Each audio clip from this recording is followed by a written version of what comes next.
So hello everyone and welcome to today's TAFETalks session on creativity and digital fluency in the generative AI era. My name is Lyndall Manson and I'm the Director of Governance, Policy and Projects at TDA. Before we begin, I would like to acknowledge the traditional custodians of the lands upon which we meet today, all the way across Australia.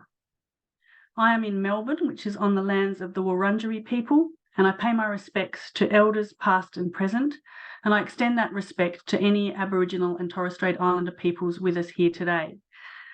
So if you would like to acknowledge the traditional custodians of the lands that you are currently on, please feel free to do so in the chat. We'd love to hear from you. So today's TAFETalks session will be led by one of TDA's valued corporate affiliates, Adobe. I'd really like to acknowledge and thank Adobe for their ongoing support to TDA and for leading this exciting discussion today. So firstly, I would like to introduce Manuela Franceschini, Adobe Pedagogical Evangelist and Senior Strategic Development Manager for Higher Education. Welcome, Manuela. That's a great job title too.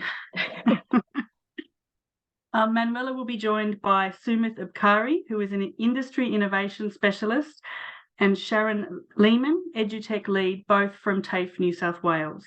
So welcome to Sumit and Sharon.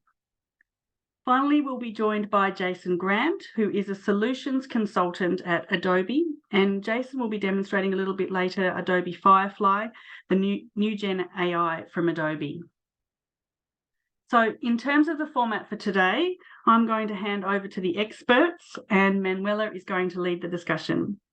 We'll try and leave a little bit of time at the end for questions from the audience, but please feel free to type your questions into the Q&A box throughout the session today.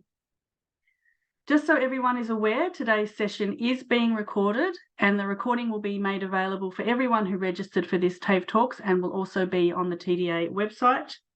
And please note that closed captioning is also available for this event. It now gives me great pleasure to hand over to Manuela Franceschini from Adobe to kick off today's discussion. Thank you so much, Manuela. Thank you very much, Linda. Great pronunciation of my last name. Thank you so much. It's a pleasure to be here with you today. And I'll start by sharing my screen. Please bear with me. I believe you all can see it. Oh. I believe you all can see it. And today we'll talk about creativity and digital fluency in the Gen AI era. As Linda said, I have this cool title of Adobe Pedagogical Evangelist. Someone told me that it's a very LinkedInable role. It's the first time I hear that expression, but I'll take it. I am an academic. Before joining Adobe, I was teaching and researching at Bond University, journalism and international relations subjects. And I come from a 15 years career as a foreign correspondent and multimedia storyteller for Latin America's largest TV station. I am passionate about digital storytelling, education, innovation, and how powerful this combination can be. And it gives me great pleasure to be joined by people who share the same passion and enthusiasm with me. Sharon Lehman, she's the EduTech Lead at TAFE New South Wales. She's talking to you and to me today about the exposure of students to digital tools, inclusive of Gen AI tools, as a strategy to enhance learning and teaching.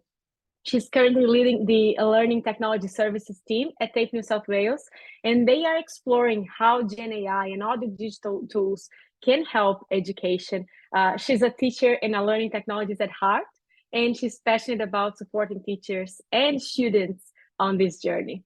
And Sumit, very nice to have, very pleasure to have you here today. Sumit Abkari is the Industry Innovation Specialist for IT and Digital at TAFE New South Wales.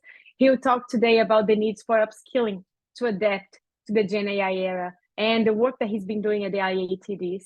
And he's currently working tirelessly, like in an unbelievable pace, to bring micro-credentials to life as a response to the industry needs for the Gen AI knowledge. He comes from an electronic engineering background, also passionate about education, and his expertise goes to both government and corporate sectors, which gives a great perspective. I'll, in a second, start asking a lot of questions to them because as I mentioned in the beginning, I'm a journalist. I don't stop asking questions, but just to give some food for thoughts and some provocations to all of you, and I invite you to please interact with us at the chat pod. The AI disruption, it started a while ago, but I think it hit education really like November, December last year. And I'm curious to know if you are, like me, one of those who contributed to ChatGPT, for example, to reach 100 million global users just in the first 2 months. That's unbelievable. If you look at all the other digital tools, the pace in which they reach that number, it is really, really transformative. And what we saw, it's really technology coming from a PC, web, mobile-based, cloud-based, to now being a discussion about AI-based. And immediately, the question, unlike all the other tools, began to be very philosophical. I think it really presented a philosophical challenge to us, to an extent that the Wall Street Journal was mentioning, that it presents a philosophical and practical challenge on a scale that we didn't experience since the start of the Enlightenment. This is a very bold statement to be made, and several people agree with that. It is really transformative to our society. It didn't take long to people make statements such as this one. Of course, AI then will take some jobs. What do we do? How do we prepare our students? How do we make sure that we are giving them the skills that they need to succeed? If we have in mind that maybe AI, and I challenge that thought, and I hope you will as well, if AI will take some jobs. It then reminded me of something that I've came across in 2017. I don't know if you're familiar with this piece. It's called Robot-Proof Higher Education in the Age of AI. The author is a president from a university in the US. And I remembered, I saw this piece a while ago, and then I remembered that. And I remember one excerpt of that really stuck with me. I was still an educator. Well, I think I will always be one, but I was working as an educator. And he says that a robot-proof education in a GenAI era is an education that allows the students to have a creative mindset, that gives them mental elasticity. And I love that terminology, to invent, to discover, to create something valuable. And what is valuable can mean different things in different contexts and for different people. So it might be a scientific proof, it might be a music recording, it might be a webcomic, it might be a publication, it might be the cure for cancer. So there's space for all those creations. And the common denominator there is this mental elasticity and this creativity. And then he does some recommendations for higher education and tertiary institutions in general, such as promote an interdisciplinary education. We know that our students will most likely have different paths and different journeys in their lives, different industries. So how can you give them this possibility to interact with different industries, lifelong learning, having that entrepreneurial mindset, because the job that they might occupy not even exist yet. They can be the ones who create that job. Also leveraging the technology-enhanced education, and he reevaluating the whole role of education, but I'll leave that for another moment. Finally, and I'll start asking questions, he mentioned something called humanics, which are the fields that education should emphasize, the machines cannot replace. And they are creative thinking, critical thinking, ethical reasoning, very important when you talk about GenAI tools, empathy, curiosity, cultural awareness. And if we look at the Future of Jobs report that was launched this year, it looks like it was made in accordance to that piece. The very first top skill of 2023 is analytical thinking, second, creative thinking. And if you look, there is resilience, there is curiosity, technological literacy, leadership and social influence, empathy and active listening. And the ones that are on the horizon to keep growing, number one, creative thinking. And then resilience is still there, AI and big data, flexibility, resilience, and agility. So I'll finish that to start asking questions, saying this quote is not from me, it's a professor from the University of Florida. He's an expert in AI and education. And he says, AI won't replace your job. A person who knows how to use AI will. I'll leave you with that and start talking to Sharon Summit. First of all, I want to know if you agree with that. I know that that question is a bit on the spot. I didn't tell them that I would ask that to them. Sharon Summit, do you agree with that? Sharon, can we start with you? Absolutely, I do. And I've seen that quote. I had it written in my notes as well, Manuela. So I'm really pleased that you started on that point. And it is absolutely true. And I was reflecting on it last night, and I remembered when COVID, the pandemic hit, and I remember driving through town and all the lockdowns were on. And it struck me that some of the cafes were all shuttered up and closed. Some of the other cafes had all of a sudden opened their front door and had takeaway meals within 24 hours. And that ability to be able to adapt and pivot is so critical. And I think it's exactly the same in this case as well, that our teachers and our organisation, our teachers and our students as well, and industries are all going to have to pivot and understand this one, but and that will lead to that success of it. I have said to a couple of times to the teachers, I know sometimes it's like, here comes Sharon with a new shiny toy, I'm busy, go away. This one, we can't look away. We need to be across it. Yeah. That's a very good way to put it. Sumit, do you agree with that? Yeah, absolutely. I keep saying, starting November, when the whole, when OpenAI started with ChatGPT and, the Pandora's box got opened, I said, in next 5 years, things will change. We'll interact with AI, whether we agree or not. But eventually it will change our lives. We'll interact in daily basis, not only in education, but in the way we communicate or the way we do things will be through AI. So it's a very important skill for the students who want to get into the AI space to upskill in this area. So yeah, very, very valid point. Thank you, Sumit. And Sharon, how has been the teaching and learning approach from TAFE New South Wales in that regard? Have you been encouraging educators and students to engage with GenAI? Yeah, it's a great question, Manuela. And like Sumit said, in November, I had a couple of weeks on leave when ChatGPT erupted, and I was sort of eating the popcorn, watching my social feeds going, oh, wow.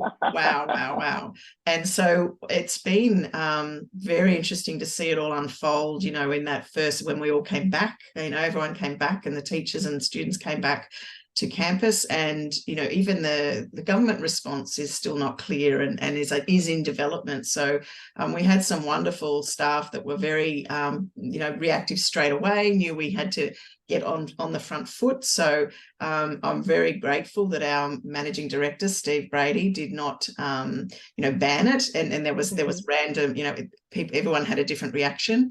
So I think that was a great starting point to say, we're not going to look away, we have to actually deal with this. And I think probably there's a great quote from one of our carpentry teachers, Willow, and he said recently, he said that I'm assuming now that every written submission from students is generated in the first instance by AI, because I don't do much myself without using the tools. And I think that's a really good way to look at it as well, where we're all playing with it and getting excited, and then of course our students are doing the same thing. And obviously the academic integrity was the forefront in the education disruption, but there's also now we're doing a lot of socialization and uplift around the opportunities but the risks as well. So yes, it's like that the Rogers diffusion curve of innovation is very appropriate for everything, including this, as we've got some out the front going flat strap, using it extensively. And obviously we have a lot of people going, hang on a minute, I've just got some questions. So we're trying to scoop and make sure we don't leave people behind. And that's part of my team's role, is make sure everyone's understanding both the opportunities and the risks. But we've got a lot of teachers and other people in other areas of our business, product development and in the corporate areas, that are using GenAI very effectively. And do you think that it's just as any other tool, Sharon? You have those who will be the early adopters, the ones who will be more resistant, and you just need to plan to bring everyone to the journey? Yeah, I think, yes. And it's just, as I said, I keep saying to them that you can't look away from this one. You're going to have to listen to that noisy person in the corner. We need to make sure that everyone's understanding it, because not only for our students, and yes, obviously the students are using, it's like another technology, as really, as far as it's, our students are already using it, some of them, but we also, the industries that we are preparing our students as vet professionals are also heavily disrupted by this as well. So it's not only as a learning teaching tool, but also how this is going to impact their industry. So it is fantastic that you have this parallel approach. While the foundations of teaching and learning and preparing those vet professionals, you are covering that, Sharon. And then Sumit, your work on creating micro-credentials has been another way to attack the issue, which is, it's true, industry is expecting people to have knowledge on GenAI, and we don't yet, right? Can you talk a little bit about the work you're doing with the micro-credentials, Sumit? Yeah, sure. Thanks, Manuela. So I just want to give a bit of context on what IITD is. So IITD is Institute of Applied Technology Digital, which is a collaboration between TAFE New South Wales, Macquarie University, UTS, and Microsoft as foundational partners. And the whole philosophy of creating micro-credential is based on a job role. So if, for example, someone, comes to us and says, hey, AI is the future kind of roles coming. I want to become an AI software developer. We try to analyze what they're trying to achieve. If they have got some IT background, then we say, hey, first assess whether you really want to go into AI. So we've got a couple of micro skills that we've developed. Introduction to AI and responsible AI, which gives them that framework whether they want to pursue there. Then, we go through, a series of micro-credentials. If you want to become AI software developer, then you need to understand a basic Python programming language, bit of data analytics. So we've got, micro-credential on Python for data analytics. Then we take them through a machine learning foundations. What's the difference between AI and what is machine learning? Then there is something on machine learning algorithm, different types of algorithms that are a part of the AI. Then we, walk them through introduction to natural language processing, and how does AI impact the society? These are the series of micro-credentials that we recommend for them to, kind of become the end job role, which is an AI software developer. And Sharon, did you have time to identify yet at TAFE New South Wales what GenAI can bring to the classroom to enhance the way teachers teach, or the way students are learning, their assessments? Have you had time to map it out already? I think map it out might be a bit ambitious, but it's certainly happening. And there must be not a day almost at the moment in TAFE where there's not someone running a course for our teachers or our students on how to use generative AI. And that's actually, there's so much going on. And I held a session on AI literacy on Monday for TAFE, and there was a whole lot of teachers in there. And I said, look, I know, and again, it's that foundational layer of not leaving anyone behind. I said, I know it can seem overwhelming, and there were so many nods on the webcams. I just took a pause, and we sort of had a moment of bonding, because there's so much coming at staff and students, but especially our staff around this, that it's important to acknowledge how overwhelming this is. The rate of this change and the disruption is quite significant. So we've got educational quality teams, we've got my team, we've got librarians and many others I'll forget to mention that are all running courses in how to use generative AI, and all of the opportunities there for their industry, but also as a teaching and learning tool, and many very different ways that they're using it. And as with any of these, when new technologies come out, you go, here's how to use it, and a great teacher or even our students go, well, I'm going to use it this way, and you go, well, I never thought of that, so that's happening we were all talking to each other around what everyone's doing, but it's very rapid at the moment, and it's a bit like an octopus, trying to put an octopus in a string bag, but that's the nature of the actual technology as well. So it is a bit Wild West in a way, but we're just trying to put some guardrails on, and again, keep doing that training so there's understanding those opportunities and risks. Oh, this is fantastic. There is the beauty of it, which is seeing for the first time the impact, right? Like creating the unknown. because it is not a territory that anyone really can state that knows completely. There's so many publications and so much every day coming up. But seeing the concrete examples in the classroom, I can imagine the pleasure that it gives you, Sharon. And you may, oh, sorry, go on. Sorry, Yes. Manuel, I was going to say, yeah, and that's that technology adoption 101 is how would this make my job easier? Whether Yes. you're a teacher, Yes. whether you're a support staff, whether you're a student. And that's when you show some examples, you can just see their minds explode and them going, oh, and thinking how they could use it. So it's very powerful. This is so right, because as any technology shouldn't be just because of the technology, right? It should be the technology really making our lives easier, giving us what the fourth revolution promised us would make our lives easier. Well, we're hoping for it. And you mentioned industry, and of course we are all thinking that we're preparing students for the industry. They need to be ready for industry. But I wonder, how do you think that a partnership with industry in preparing those students for it is important in this GenAI conversation? Sumit, in the micro-credential work that you do, how important is to consult with industry, understand what is necessary for them? Yeah, it's absolutely critical. And the whole, the vision for IITD is based on the, working and collaborating with industry. So when we talk about industry, there are 4 core principles that we adopt. One is co-design, co-develop, co-deliver, and co-locate. Mm-hmm. So all the micro-credentials that we are developing, Microsoft being a foundational partner, they are at the table during the design.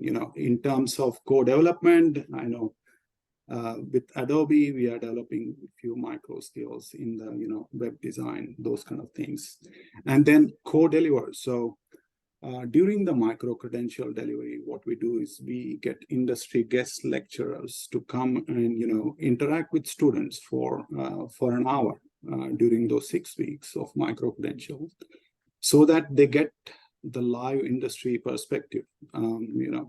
The whole idea of IITD is application of knowledge and skills during that practice. To give you another example, we are working with an industry called SAS, where we are developing, work integrated learning. So what we are saying is that you do a series of micro-credentials, you do an industry project as a work integrated learning. Then you are, as learner, you'll be in front of the employers, asking for a job. So that's the whole, life cycle. We want to give full end-to-end solution to all the learners when they come to IITD. Yeah. Mm-hmm. Okay, that's great. And I'm just seeing here the Q&A, and Sharon, there's a question for you that I think if you would maybe clarifying for more people who are joining. So Jen is asking you if you could give some specific examples of the sort of guidance that TAFE New South Wales is giving to staff on, firstly, how they can use AI, and secondly, how to manage any possible academic integrity issues. And that prompts me to ask you as well, how you've been rethinking if you are assessment, for example. Did it prompt you to rethink the way you're assessing students? Yeah, thanks for that question, Jen. It's how long is a piece of string? Absolutely. It has, and that's where there's a lot of people in TAFE working on this, and a lot of collective collaboration on how do we, and that's something that comes through very clear from the teachers. They want to have a piece of paper which says, here's how to use it, here's what you can do, what you can't do. It's such a challenge to be able to provide those guidances, because it is changing every day, all of the time. So, but what we are doing, we have got an AI and machine learning working group. We've also got an AI meeting of the minds. We had an AI roundtable, and pulling on all of the collective brains in the organisation as well as outside to make sure that we're aligning with the government frameworks that are coming and the guidelines that are there, but also saying, well, here's best practice. And that's often with technologies, you'll never hear me say, this is the tool to use, this is how to use it, a web tool. It will always be his best practice of how to use it, because there's many different varied ways to do it. So we know that's what we're constantly working on. We're developing an AI strategy, an AI paper of how TAFE New South Wales is addressing AI in education. But the think we're getting there. We're still pulling all the threads together because we are a very large organisation as well. But I think we're getting on track. Thanks, Jenny. Yes, she said you're welcome. Thank you, Jenny. And if you have more questions, please keep popping it, because I'm sure that Sharon Summit will love to answer it. And Summit, going back to the micro-credentials discussion, I found fascinating when I saw the University's Accord report mention, and not that clearly, but indicating that we should consider micro-credentials and this stackable way of learning as the future of education, or at least challenging that thought, right? Thinking that there should be universities, tertiary education, vocational educations, and micro-credential partners should come together, thinking education as one. This is education. This is how we prepare students for the workforce. And I think it makes perfect sense in this GenAI conversation by what we are seeing here, right? What are your thoughts on that, Summit? On how have you been seeing the success of those students choosing micro-credentials, for example, and to which particular person you see that as a good fit? Yeah, thanks, Manuela. Great question. I'm quite passionate about the micro-credential frameworks and the micro-credentials that we are developing. Now, if you look holistically, a report from TCA, Tech Council of Australia, we require around 600,000 digital tech workers by 2030.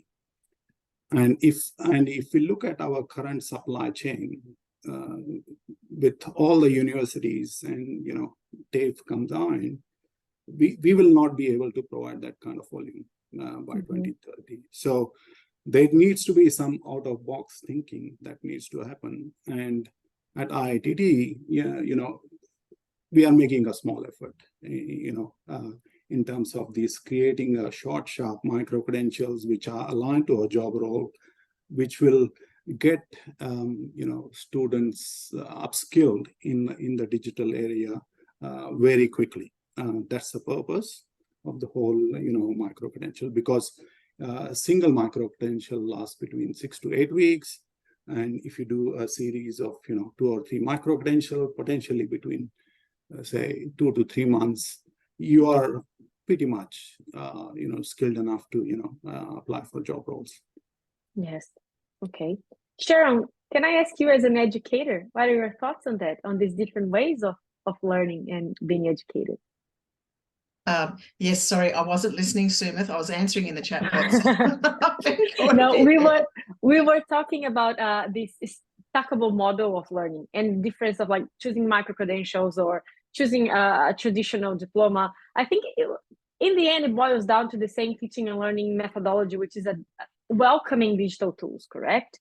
But do you see as an educator this movement of different degrees and diplomas shaping itself to best suit the industry and meet what the workforce wants? Absolutely. It's such a great movement. And I think, I was hoping when, again, the pandemic happened, I thought here now we're going to see our total refresh of how we educate, how we assess, how we deliver from high school to higher ed and vet, but it didn't happen. We sort of just snapped back again. And I think this is such a great direction to head into. And, we're all doing it where we go and do a 2-week course or a 1-hour course on, how to do agile sprints or something like that. And all of a sudden, 3 weeks later, we know what we're doing and we're off. And that's exactly what industry's wanting. If if we've got a certificate in graphic design, we would be crazy to continue to teach that the same way as we did 10 years ago, when look what's happened to that industry in the last 12 months. We have to short, sharp, and that's great for everyone involved. Yeah. And you mentioned COVID again, and it reminded me that I've heard an executive from a university mention that the GenAI disruption felt like COVID again, but this time with the difference that they knew how to move fast. While with COVID, everything was so chaotic, and it feels like the second wave, which is the GenAI, it was okay. We kind of know how to respond a bit more quickly. But I really found really interesting what you mentioned about COVID giving that impression that the whole notion of this is what educating means would be shifted, and it really didn't. And now GenAI giving that push. Do you really think that this is it? There's no way back. There's no way to going back to traditional ways of assessment, or really thinking this structural dynamic of interactions in the classroom between educators and students and so on? I really do. I absolutely think this is, and that's why I said I thought it was the pandemic, but it wasn't. I had people telling me that there's, teacher A was saying, well, now we're back on campus. We're going to go back to paper assessments. Done. We're not going to worry about that stuff. Obviously, a lot of our stuff has stuck. It's fantastic from our experiences, but I think this is very disruptive, and right now we need to be honest. A lot of us are still, a lot of the education institutions are still trying to catch up and work out how we manage this, including ourselves. And my daughter told me last night, she's in her first year of uni, and she said, Mum, I've got a proctored exam with an open book. And I'm like, okay, and I'm trying to work out why. I've always been one, and Nadia Corinne knows, I've always been like, why do we need to, I'm not a big fan of that invigilation. So I think this is the push to make us go, yes, we need to redesign how we assess and how we deliver, because this is very disruptive. It's not going away. So I'm 50% terrified and 50% excited. Yeah. And do you believe that there is needed a conversation as a sector, Sharon? Not just the institutions doing progressive things separately, but having this open conversation?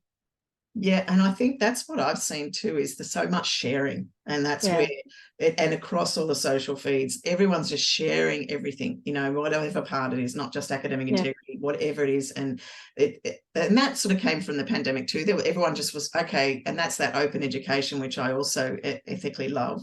And I think there is a massive amount of sharing going on, which is great. So those discussions are definitely happening. And I know I asked you already about industry, and I will include Adobe as industry, but also as a partner, because TAFE New South Wales is a valued partner of Adobe as an Adobe Creative Campus. And amongst other things, it means that all students and all staff have access to the Creative Cloud Suite, inclusive of the Adobe's GenAI tool, who Jason will in a second show to you, Adobe Firefly. But I would like to hear from you, Sharon, and from you, Sumit. We can start with you, Sumit. How do you see this partnership enhancing the work you're doing and the IATVs mainly, and the micro-credentials work? Yeah, I'm a great fan of, Adobe Express. Manuela myself, I use it all the time. I've got it on my phone. So I was telling Kim that. So in terms of partnerships,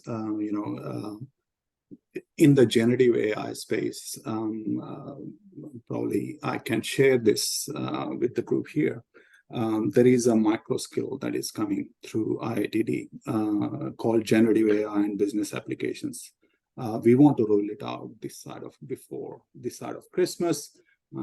Pretty positive we'll do that. So there is, because this is based on the demand that is coming through. Secondly, with the partnership with Adobe, we are creating a micro skill on, introduction to web design through Adobe Express. So we want to give students that kinetic experience of using the tools such as Adobe Express through these micro skills, so that when they, go and do the micro credential, they make that, informed decision which micro credential to choose. Yeah. Okay. And Sharon, from your learning and teaching perspective, how do you see this partnership enhancing it at TAFE New South Wales? Yeah, I think very well. And I think it's being a creative tool set, as well. A colleague shared with me earlier in the week, there's a draft UNESCO AI competency framework for teachers, but it's also applicable for students. And to me, AI literacy is a subset of digital literacy. And it had 3 columns with understand, apply, create, and I think that shows the opportunities there. Certainly with Adobe, I would think of Adobe when I think of create, and it's not just the creative industries. Like every single industry area,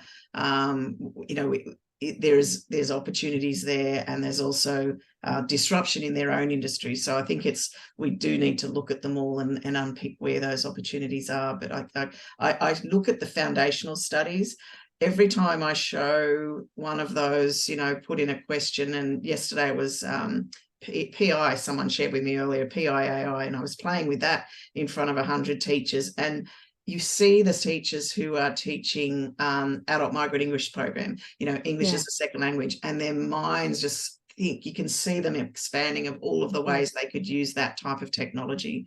So it's again, how long is a piece of string? And I'm glad you touched the differentiation between digital fluency and AI fluency and literacy, because there is this ongoing discussion, right? And I see it where you are. I agree with you. I see Gen AI literacy as just part of digital fluency. It is important as it is part of being having such a positive attitude towards a new technology that you feel comfortable, whatever comes your way, you have that attitude to understanding how to use that ethically, right? In an agile manner, in an ethical manner, in a responsible manner, which is very important. So I agree with you, but I know that some people are seeing that differently, aren't they, Sharon? Like, as Gen AI is a different competency of literacy. I do, and it's also, I'm so pleased that you used the word elasticity in your introduction, because it reminded me about a couple of years ago, I wrote this article on LinkedIn, and I talked about digital elasticity. And plasticity, actually, no, that's right. It was digital plasticity. Digital plasticity. And what that was around was being able to, because all the time teachers will say to us, is this the tool we're going with now? Is this the one? Yeah. And I'll say, well, today it is, but we need to be able to go into, in a month's time, now it's this tool, and now it's this. And that's that plasticity. It's the next level up from the literacy, where there's that ability to be able to adjust. And the pandemic and the software services that we use, exactly like Creative Cloud, are helping us with that, because now it's like things are changing all the time and the product's improving, and that's fantastic. And that's helping us with our plasticity and elasticity in that space. Oh, I love that. I love that. I took note of it. Digital plasticity. That's phenomenal. I think there wouldn't be a better way to finish this conversation with you two. Thank you so much, Sharon and Sumit. I invite you to stay because now I'll introduce you to my colleague, Jason. He is a fantastic solutions consultant, an expert in our products, and he will now introduce you to Adobe Firefly, which gives me great pride as an educator to say, safe to say, it is today the most ethical, responsible way to put Gen AI in the hands of students for various reasons that Jason will cover today. But yes, I'll pass it to him, and a pleasure to talk to you, Sumit and Sharon. Thank you so much. Awesome. Thanks, everyone. I'm going to have to also quickly flag that I was an old student at Ultimo TAFE of graphic design. I have a feeling that was quite a few evolutions, and courses have changed a few times. So it's interesting to actually show you the next evolution that we have now. So I'm just opening up Firefly at the moment, just so you can sort of see the original interface itself. So it is a web portal that you sort of go through. Additionally, as was mentioned, it is also available in Express as well. So Adobe Express, you can access it here. You can sort of see definitely straight in here. Now, Firefly, the best way to explain it is it's a visualization tool, right? So it's really easy to visualize sort of content through here, multiple different ways. So the main one here is that text to image, and I'm going to show a couple of examples a bit later. But you've got everything from generative fill, so to actually like removing objects and then replacing them with something else as well. So this product at the moment, it's quite new, but it is evolving really quick. There's text effects as well. There's different design sort of aspects on top, but the more you scroll down, you actually start to see the different areas we're starting to explore as well. So it is going to be a very exciting space, and I think we're just at the cusp of everything. So over the next, you can see this is going to constantly evolve and just be more and more integrated through a lot of the processes. So it is also in Photoshop as well. So those who want to go a bit deeper can play around with Photoshop. I'm going to go into here. Now, I've preloaded a lot of these web pages just to speed things up as well. So this is a gallery, and I always recommend have a look at the gallery first to see how different people are putting in the different prompts and what it generates. It's a really nice tip to sort of see, but you can see, and as you hover over, and like you can see here, like interior design, to generate something like this really quickly, like in minutes. I mean, like to actually do that previously would have taken ages. So this is where it's really exciting. That concept, the idea to put that on a page as quick as possible, I think is really exciting. So it's an amazing visualization tool. You got hamsters working out, you got everything that's available through here. So I always recommend start through here, and I actually have already preloaded the llama in today, so as an example, so we can actually go through here, and then I'm going to actually go through some other examples as well. So I just want to show some of the aspects of it that are available, and you can see right down the bottom the prompts that they use. Now we can call this either, you can be a prompt designer, a prompt artist, a prompt whisperer. It's really however you want to do it, but it's amazing how well it can do certain aspects. On the right, there are also different aspects you can do. So you can do photorealistic, of course, or graphic or artistic, applications on top.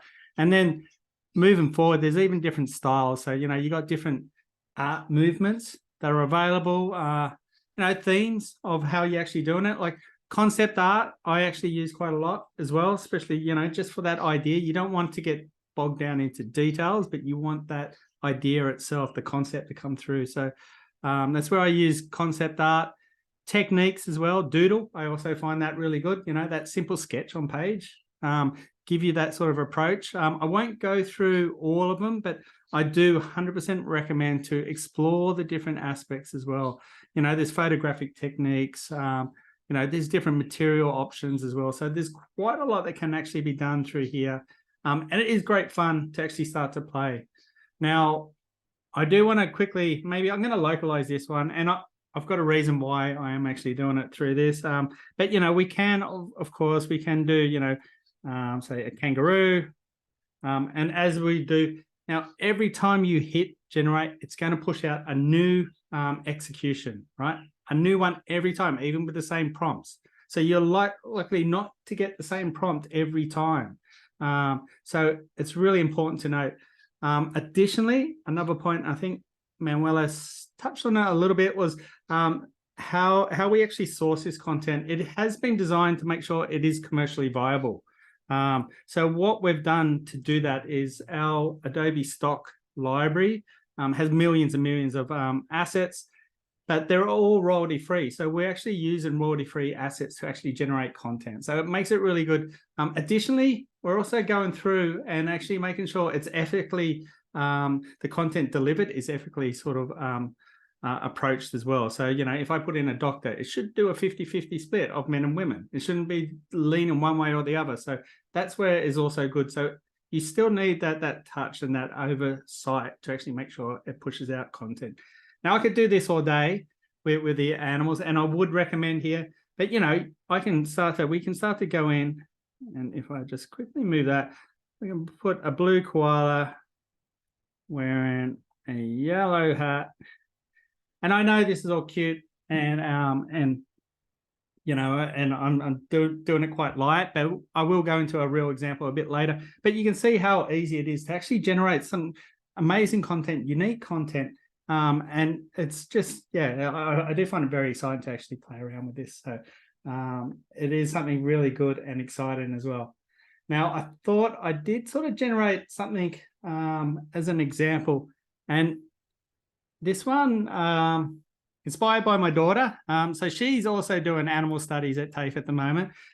So what I've done is I've sort of generated a express page here just to show here, and it's around the food webs and food chains within Australia.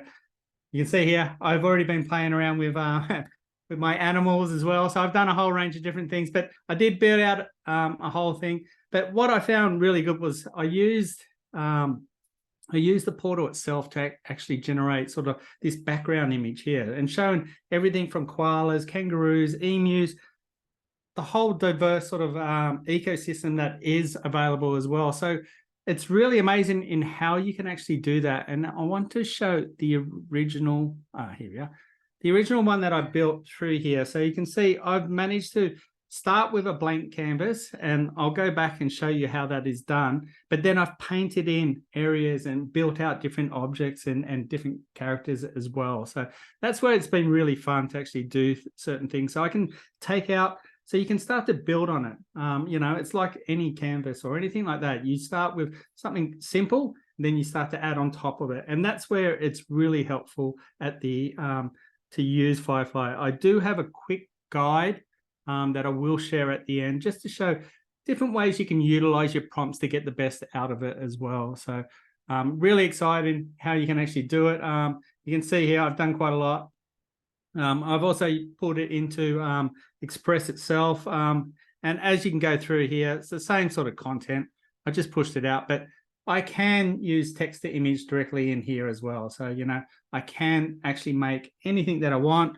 So if I wanted that cute blue koala, of course, I can actually generate sort of content through here. And then, you know, I can start to utilize that in communications, posters, whatever you may want to do. And you can sort of see here, it's done a couple of quick options available. But, you know, I want to get down to the meat and potatoes of what we were trying to do before.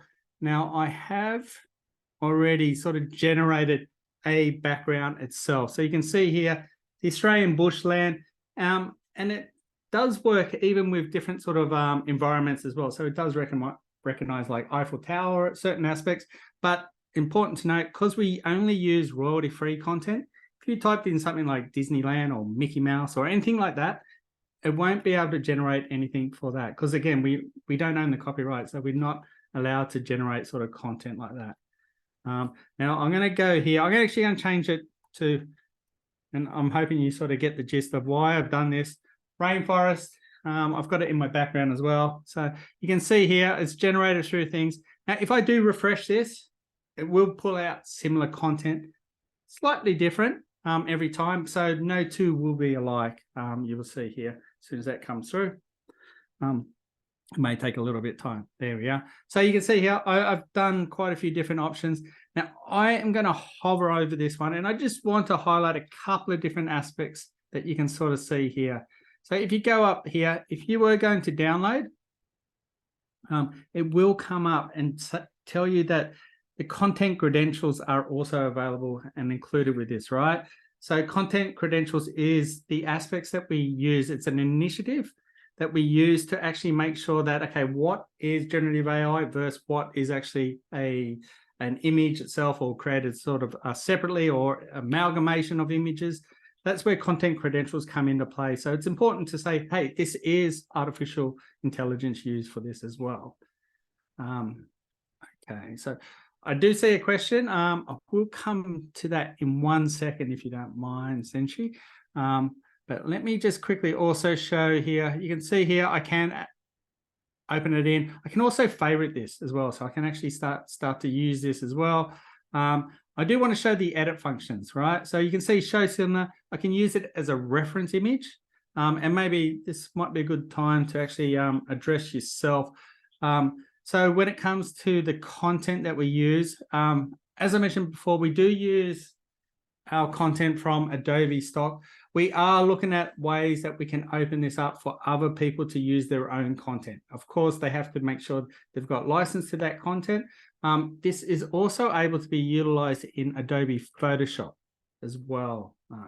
Yeah, so it can be actually also addressed in Adobe Photoshop, where you can actually pull your own content in and start to add and you know, change certain aspects of it from there. So what I really wanted to do, if you have a quick look here, and it'll only be a couple more seconds, but you can see here I've got insert. I can remove sort of content, but you know what we might want to do is just sort of paint as a blanket area here, and I'm going to just add a.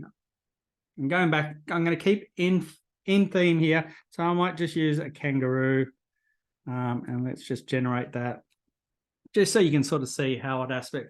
Now, every time you do generate it, it may depend on what the prompt is. I've kept my prompts very short, but you can see here it's done a really quick one, and it's also even like merged it into the background. So this is where it's really amazing how far you can actually take this sort of content and build sort of aspects of all.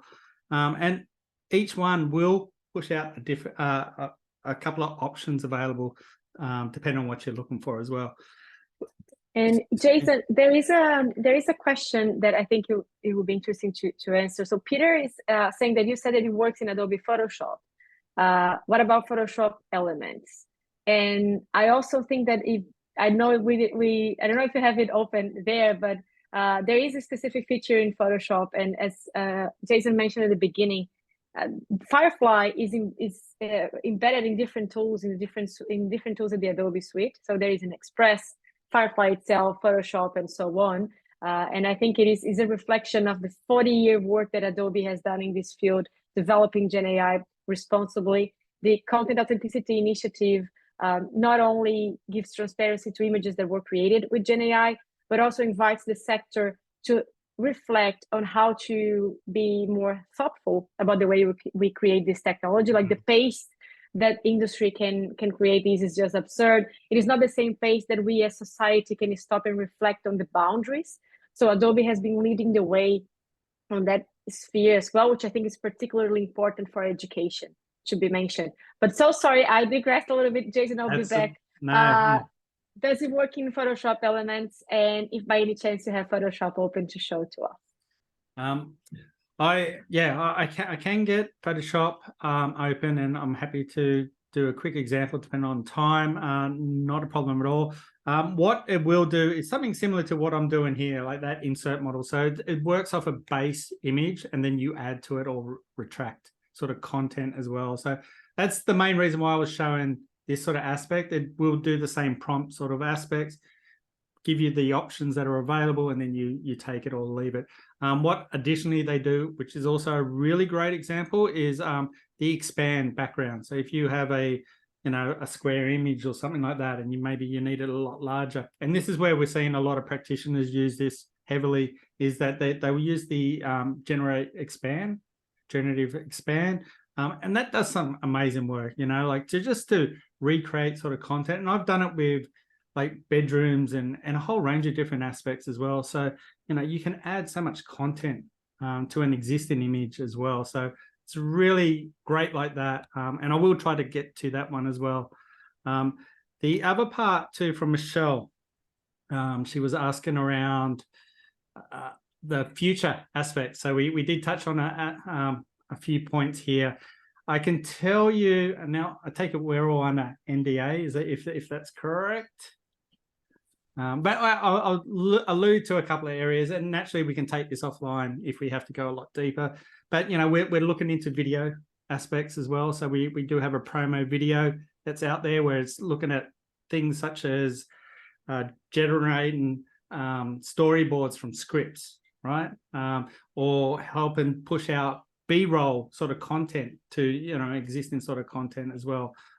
Another area that we're looking at is like, say, generating 3D textures from text prompts. So there's a lot of different areas that we are looking into, and we haven't jumped into all these different areas so quickly because we are trying to gather as much feedback to see what the industry itself wants, what's the greater sort of need for the for practitioners and so forth. So that's where we're trying to, of course, save time in some aspects, so that way it gives you time to do other sort of other parts of your role as well. Yeah.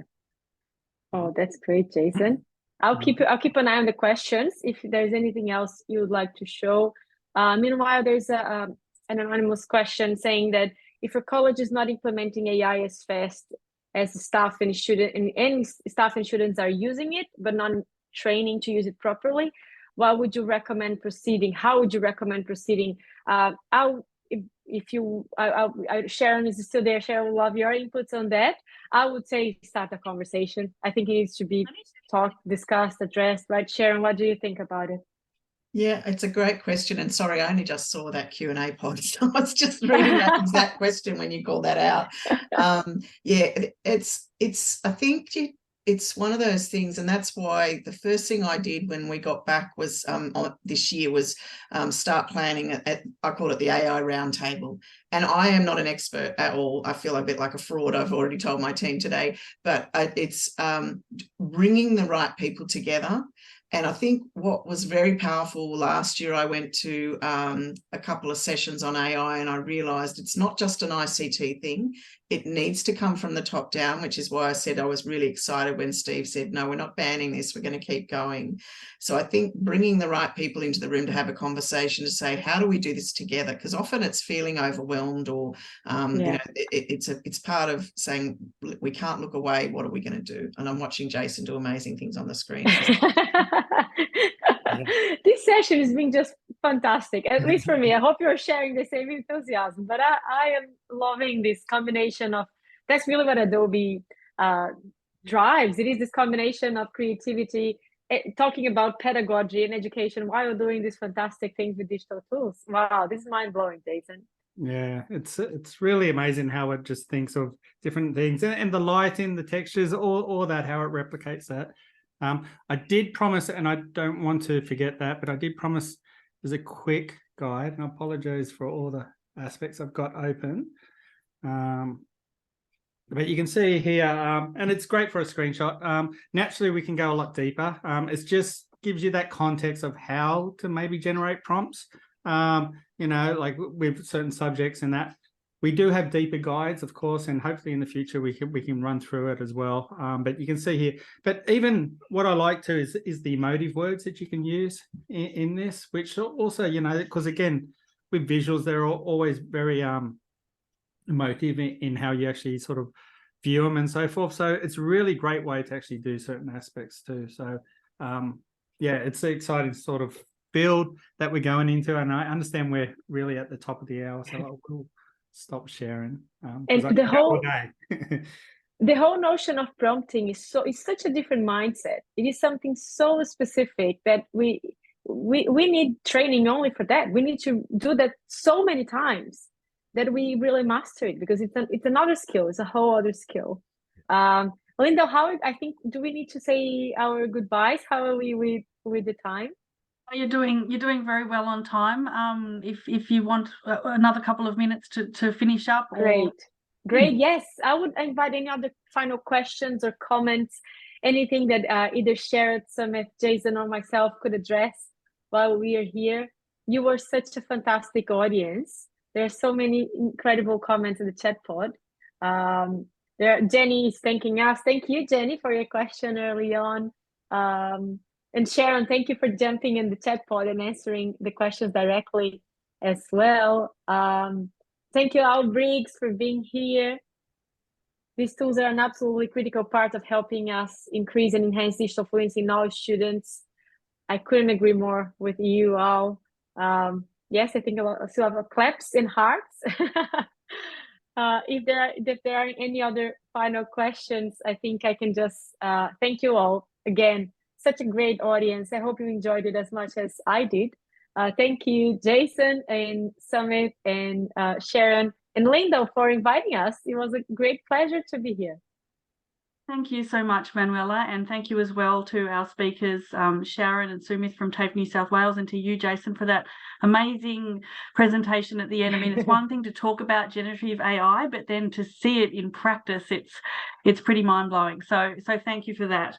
And thank you also to everyone who joined today's session. It was a really interactive one. We've had heaps of engagement. Obviously, this is a really popular topic at the moment. So thanks for joining. We look forward to seeing you again at our next TAFETalks, which will be in November. In the meantime, though, TDA is hosting an online conference on the 18th of October. It's under the theme of linkages, one tertiary education system. And I think we've put some information about that in the chat for you, and it's also on the TDA website. So thank you again to Adobe and to our speakers today, and goodbye for now, everyone. Thanks.